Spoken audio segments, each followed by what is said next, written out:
So hello guys, అందరు ఎలా ఉన్నారు? బాగున్నారా? యా. సో ఇది part 2 about Rajendra manager. So తను చేసింది ఏంటి, ఎలా. సో ఇప్పుడు లాస్ట్ వీడియోలో ఏం చేసామంటే ప్రోడక్ట్ రిటర్న్ పెడతాను అన్నాడు. సో ఆ కాన్సెప్ట్ వీడియో మనం విందాం. సో దాని గురించి కూడా మీకు చెప్తాను. అండ్ అప్పుడు దీని తర్వాత నీకు ఒక లాస్ట్లో ఒక మూమెంట్ ఉంటుంది. సో మిస్ అవ్వద్దు కన్ఫామ్గా, ఓకేనా? సో వెళ్ళిపోదామా రాజేంద్ర గారు, వెళ్ళిపోదాం మరి. జాయినింగ్ దిస్ ప్రాసెస్ ఇది నెట్వర్క్ మార్కెటింగ్.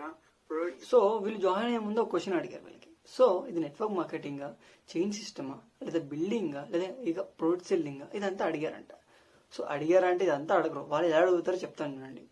అంటే ఇది మేము చేసుకోగలిగిందంటే మీరు చేసుకోవచ్చు అండి, ఎవరైనా చేసుకోవచ్చు, థర్డ్ క్లాస్ వాళ్ళు చేసుకోవచ్చు, ఫోర్త్ క్లాస్ వాళ్ళు చేసుకోవచ్చు, ఎవరైనా చేసుకోవచ్చు అని చెప్తారు. ఓకే, ఇవాళ sorry third class fourth class అయితే కాదు, ఎయిత్ క్లాస్ వాళ్ళు చేసుకుంటున్నారు, ఎయిత్ ఫెయిల్ వాళ్ళు చేసుకుంటున్నారు, వాళ్ళు చేసుకుంటున్నారు అని చెప్పారు. సో మనం జెన్యున్ మాట్లాడుకోవాలి కాబట్టి అది రికార్డ్ ఉంది, వినిపిస్తాం.